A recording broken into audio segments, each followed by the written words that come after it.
I died, met God, and he showed me the truth about Trump and Elon Musk. I died. My heart stopped for 2 minutes and 19 seconds. And in that darkness, I encountered a radiant being. He said, "You must return, because the world has not yet been told the truth about those in power." What I saw, no one ever taught me to believe. It wasn't in any textbook, and it certainly wasn't what I expected to find at the edge of life and death. Have you ever wondered what you'd see if, one day, your brain shut down, your heart stopped, and your soul left your body? Would it be darkness? Light? Memories? Or a truth no one has dared to speak? I used to be a satellite engineer, working for a major contractor on one of SpaceX's sub-projects. I met Elon Musk twice, shook his hand once, and even witnessed him argue directly with a senior White House official. I was the kind of man who worshipped data, lived by logic, and believed in technology with all my heart. God, the afterlife, a soul. I used to think those were fairy tales for the weak, something people told themselves to feel safe. But then I was the one who fell, right in the middle of an ordinary afternoon. It was a sudden heart attack that dropped me to the office floor. I don't even remember the pain. I just remember falling not the way gravity pulls you down, but falling into silence. Into a white space. There was no sound, no body, not even a sense of me. I only knew I existed purely, weightlessly, without form. And in that void, I heard the first voice. It didn't speak with sound. It pierced straight into my mind like a beam of light, cutting through every excuse, every wall of doubt I had ever built. "Are you ready to see the truth the world has forgotten?" the voice asked me. I didn't answer with words, but my soul nodded. Or maybe I simply let go. In that moment, a field of light opened up before me like a cosmic screen. I saw pieces of my life unfold. My trembling hand reaching for a satellite control panel for the first time, my mother's eyes brimming with tears when I received my scholarship to study abroad, my footsteps echoing through the halls of SpaceX headquarters as if I were walking inside humanity's dream. But then the vision changed. Have you ever wondered what God would show you if your soul had just a few minutes to witness the hidden side of the world? Not heaven, not hell, but this very earth seen through the eyes of an all-knowing presence? I died, met God, and he showed me the truth about Trump and Elon Musk. I died. My heart stopped for 2 minutes and 19 seconds. And in that darkness, I encountered a radiant being. He said, "You must return, because the world has not yet been told the truth about those in power." What I saw, no one ever taught me to believe. It wasn't in any textbook, and it certainly wasn't what I expected to find at the edge of life and death. Have you ever wondered what you'd see if, one day, your brain shut down, your heart stopped, and your soul left your body? Would it be darkness? Light? Memories? Or a truth no one has dared to speak? I used to be a satellite engineer, working for a major contractor on one of SpaceX's sub-projects. I met Elon Musk twice, shook his hand once, and even witnessed him argue directly with a senior White House official. I was the kind of man who worshipped data, lived by logic, and believed in technology with all my heart. God, the afterlife, a soul. I used to think those were fairy tales for the weak, something people told themselves to feel safe. But then I was the one who fell, right in the middle of an ordinary afternoon. It was a sudden heart attack that dropped me to the office floor. I don't even remember the pain. I just remember falling not the way gravity pulls you down, but falling into silence. Into a white space. There was no sound, no body, not even a sense of me. I only knew I existed purely, weightlessly, without form. And in that void, I heard the first voice. It didn't speak with sound. It pierced straight into my mind like a beam of light, cutting through every excuse, every wall of doubt I had ever built. "Are you ready to see the truth the world has forgotten?" the voice asked me. I didn't answer with words, but my soul nodded. Or maybe I simply let go. In that moment, a field of light opened up before me like a cosmic screen. I saw pieces of my life unfold. My trembling hand reaching for a satellite control panel for the first time, my mother's eyes brimming with tears when I received my scholarship to study abroad, my footsteps echoing through the halls of SpaceX headquarters as if I were walking inside humanity's dream. But then the vision changed. Have you ever wondered what God would show you if your soul had just a few minutes to witness the hidden side of the world? Not heaven, not hell, but this very earth seen through the eyes of an all-knowing presence? I never expected that, but it happened. And what I saw didn't just shift the way I viewed life. It revealed to me that power, social media, technology, and politics, every one of them can be a tool or a weapon. And the one holding it, is often the one most afraid. Are you curious what God showed me about Trump and Musk? What hidden truth lies behind their explosive tweets? Truth no one dares to say aloud. If you've ever wondered why two men who once stood as allies now seem bent on destroying each other. I used to think I was important. Not the kind of important that gets you on TV or in the headlines, but the quiet kind. The kind whose name appears in internal personnel lists, whose ID is tied to satellites, devices, and classified projects. The kind of person you'd never know unless you needed to know. But if you did, you'd realize I had stood closer to the line between technology and politics than most would ever imagine. I was a satellite engineer, graduated from MIT, started at Boeing, later transferred to a subsidiary under Musk's conglomerate. I never idolized Elon. I admired him the way a software engineer might admire a flawless piece of code, a machine that speaks, never tires, never compromises. But I also saw him in moments of quiet. I saw him nod ever so slightly when a senator called Tesla the green hope of our time. And just a few days later, he tweeted, "Government is the machine that kills innovation." I once stood backstage during a private meeting between top tech leaders and the White House. Trump walked in with no microphone, no aide to introduce him. He didn't enter the room, he arrived, as if the world had been waiting for him all morning. The way he looked around, every face in that room felt like an audience in a reality show where he was the unreplaceable star. Elon sat across from him, still scrolling on his tablet, not making eye contact with anyone. He said only one sentence: "We need to clean up the government, not clean out the dream." I stood there silent, but my heart was racing, because I knew I was witnessing two men unlike anyone I'd ever met. One was electricity, the other fire. One was the future, the other a storm. And in that moment, they were on the same side.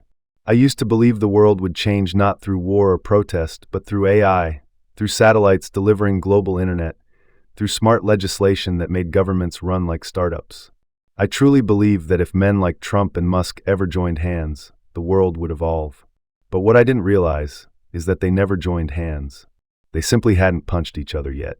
Then things began to crack. Not loudly. No alarms. Just like a thin wire beginning to smoke. Meetings canceled at the last minute. Strange posts on X, avoided eye contact. Phone calls that cut off mid-sentence. And then one day a tweet exploded. Elon called Trump's new legislation systemic disgust. Trump fired back. Elon's lost it. I gave him everything. Now he bites the hand that fed him. At the time, I was still a small name. But I felt like I was standing next to a fault line as deep as the ocean floor. Something was shifting. A tectonic tremor of trust. And for someone who had always believed in logic, I began to feel fear. Not fear that the world might descend into chaos, but fear that the egos of powerful men, once triggered, can't be reprogrammed. And when they explode, no satellite in space is far enough to escape the fallout. What I didn't know then was that just one afternoon later, I would be clinically dead. And the irony of it all, I had to die to finally see what it means to live. A kind of life none of them, not the president, not the billionaire, had ever truly touched. Do you think power and soul can live in the same body? God showed me the answer. And I'm going to tell you. Because that was the moment I met him. And he showed me what no one else dares to see. I don't remember the moment my heart stopped, but I remember with absolute clarity the moment I realized I was no longer a body. It wasn't a dream. It wasn't a hallucination. And it was nothing like any experience I'd ever had through VR, EEG monitoring, or neural simulations. It was so real, I didn't need to prove it. The very idea of proof no longer existed. I simply knew I was being, as a stream of pure awareness. No limits. No pain. No gravity. No time. I was no longer me. And yet I fully knew that I was. There was a light in the distance, not blinding, not cold, not burning, but warm like an embrace, gentle like a mother's hand resting on your forehead when you're sick. This light didn't shine with beams. It radiated a feeling. It called to me, not with words, but with longing. As if I had once been there. As if I had once belonged to it. As if I had once been part of it. And I moved toward it not by walking, not by willing, but by a gentle pull that no part of me could resist. When I reached that realm of light, I didn't see a face or a form. There was no throne. No angels. But I knew he was there. A presence greater than any definition I'd ever studied. And then he spoke. Not with a mouth, but with a frequency that touched the deepest part of my soul. He asked, "What have you lived for?" I wanted to answer, but I had no words. All the things I had once been proud of, my degrees, my patents, my contracts, my technology, suddenly fell away like brittle leaves in the wind. I was left bare. And in that emptiness, he showed me something. A veil lifted. Not to some surreal vision or mythical dream, but to a reality. A different reality. A higher perspective. I saw Earth, not from a satellite, but as if a child were holding a globe in their hands. I saw millions of people living, arguing, liking, sharing, rejoicing, and raging. And then I saw two lights, flickering like twin pillars of fire swaying before a storm. One was Donald Trump. The other, Elon Musk. And God let me see them not as a president, not as a billionaire, but as two souls. Confused. Wrestling. Trying desperately to hold on to what they believed was theirs: power. I saw Trump in the Oval Office, standing before a glowing screen, scrolling through lines of criticism, his face flushed red. I saw his anger, but behind it, I saw pain. I saw Musk at SpaceX headquarters, staring at a Tesla stock chart plunging vertically, his eyes unblinking, his heart like stone. I saw them as former allies, once speaking words of trust, promising to change the world. And then I saw them turn on each other. All because of one thing: the ego, when not nurtured properly, becomes a monster. I saw every tweet, every meeting, every private phone call. Words that seemed strategic, but were just reflexes, instinctive reactions from two men afraid of being forgotten. And then God spoke. They don't hate each other. They fear each other, because each one sees in the other what he once craved most: recognition. And then he asked me, if you had everything they had, what would you do differently? I didn't know. I truly didn't know. I saw that I too had looked down on others. I too had wanted to rise higher. I had once believed I was better because I understood quantum mechanics. And I wept not with tears, but with a soul trembling under the weight of truth. God didn't condemn me. He only said one thing: you have seen. Now will you dare return and tell it? I was afraid. I said, who will believe me? Who will listen? He didn't answer. He simply showed me, one more time, a mother weeping as she watched her children fight over politics. A young man smashed his laptop after investing in the wrong tweet. A little girl sat silently as her parents argued over whether Elon Musk or Donald Trump was right. And I understood. This war, it isn't in the White House. It isn't in Tesla's boardroom. It's inside us. In each of us. In every unhealed ego. In every fear of being abandoned, betrayed, or forgotten. These two powerful men, they are simply magnified reflections of millions of struggling souls caught between love and control. Have you ever wondered, if you met God, what would you ask for? I didn't ask for anything. I just nodded. And he said, then go back. Tell them what you've seen. If even one person believes, it will be enough. And I felt as if I had never flown. Back into my heartbeat. Back into pain. Back into the beeping monitors. Back under the cold lights of the ER. I came back to life. But I was no longer the person I had been the day before. Do you think what I saw was a hallucination? A fever dream? Or was it the truth this world has tried so hard to forget, just so we don't have to face it? I used to think a tweet was just a sentence. A few characters. A few likes. A few shares, then gone, forgotten in the stream. But when God let me see from the other side of the light, I finally understood. Every word, every emoji, every press of send is like an arrow shot straight into the collective soul of a society that is deeply afraid. I saw Elon Musk on a sleepless night, holding his phone, typing, "Big, beautiful bill? Disgusting abomination." His hand trembled not from cold, but from fire. Fire born of rage and loneliness. Behind the calm exterior, behind the image of a tireless genius, was still a boy who had once been bullied, now trying to prove he was stronger than any political system. I saw Donald Trump read that tweet. He stared at it for 3 seconds. Then he stood up and walked straight into the meeting room. He wasn't angry because he was insulted. He was angry because he felt betrayed. And that kind of anger coming from someone who had once believed, once lifted, once called Elon America's tech son, wasn't the anger of a politician. It was the pain of a father being rejected by his child. And then the explosion. Trump responded, "I'm the one who put Elon on the map.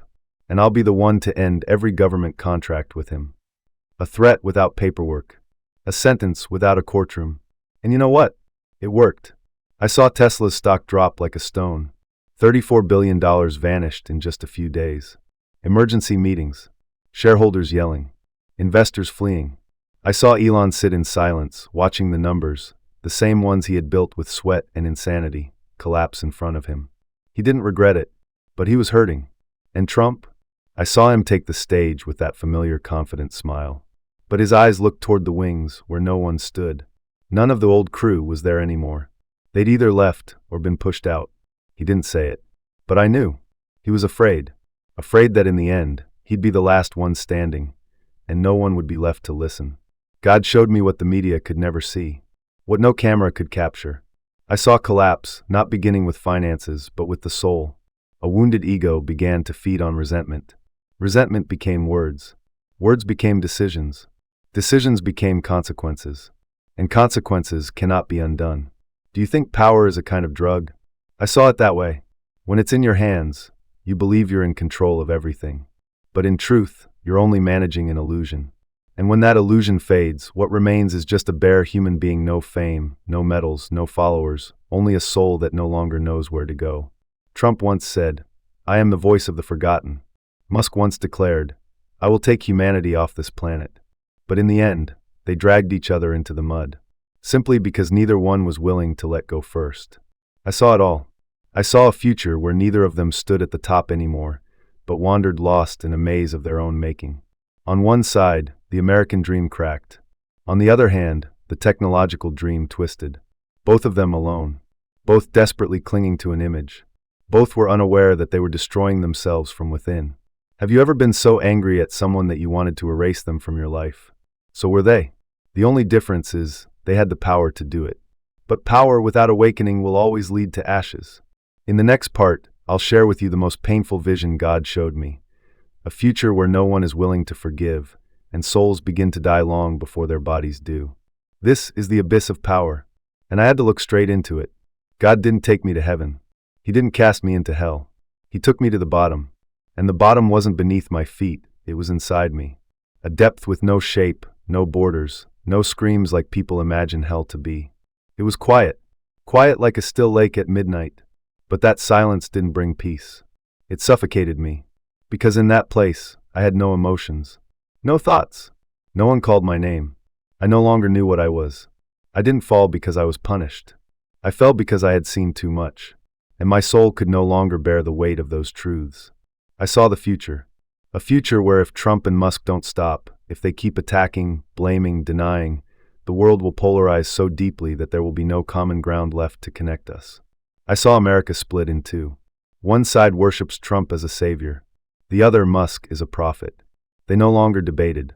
They fought. Not with weapons, but with ideology. With hatred so dense it made nuclear fire look mild. And the worst part, they believed they were right. I saw children growing up believing the world was a trench, where you either worship someone or you're the enemy. I saw the internet become a battlefield of division, where truth no longer held value, and loyalty was the only currency. I saw both Trump and Musk grow old, but not fulfilled. One is watching his legacy buried under senseless verbal wars. The other was watching his technologies twisted to monitor, control, and manipulate the human mind. No one won, because there's no victory in a war where every side is busy destroying itself. Then God asked me, "What do you want to do?" I didn't answer, because I didn't know what I could do. I was just a small person, a nameless engineer, a soul freshly fallen from its body. I wanted to say, "I'm not strong enough." But God didn't wait for me to speak. He brought me to a place, a space so white, so vast that only one question hung there, suspended in the air. "If you return, will you dare to tell what you've seen?" I hesitated, not because I was afraid, but because I didn't believe anyone would listen. People are busy. People are tired. People are obsessed with winning. They no longer have time for truth. Especially not a truth that comes from someone who just died and came back. I said, "They'll think I'm crazy. They'll laugh at me." And God replied, "They laughed at those who carried the light. But the light has never needed a crowd." I collapsed not physically, but I knew my soul was kneeling. For the first time, I no longer wanted to prove anything. I no longer wanted control. I only wanted to be used. If my soul could be a vessel for a message, then I was willing to return. Not to be famous, but to be a witness. And he said, "Then go back.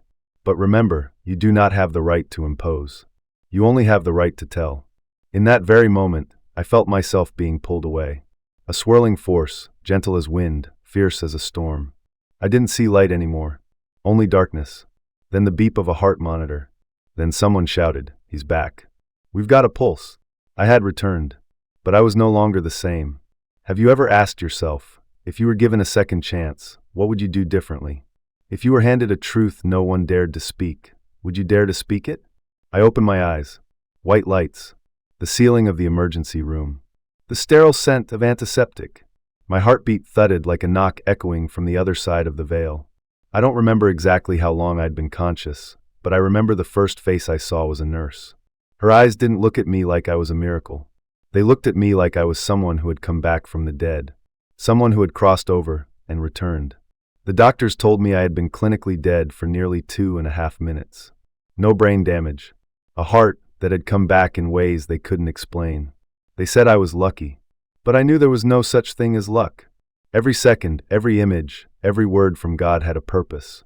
I wasn't brought back to carry on like before. I was brought back to tell. I had seen Elon Musk, not as a CEO, but as a wounded soul. And I could no longer keep working inside a machine I now knew was out of rhythm. So I began to write. Not to preach, but to recount. What I saw. What God asked me. What He showed me. I wrote on an anonymous blog. The title was only 3 words. I was dead. At first, only a handful of people read it. Some called me insane. A few said I was faking it for attention. Others lashed out for daring to mention Trump and Musk in the same spiritual breath. But then one person messaged me. Then another. Then 10. Then hundreds. They said, "I don't believe you, but I can't stop reading." One woman wrote, "I had been begging God for a sign, and I came across your post on the day I was planning to take my life.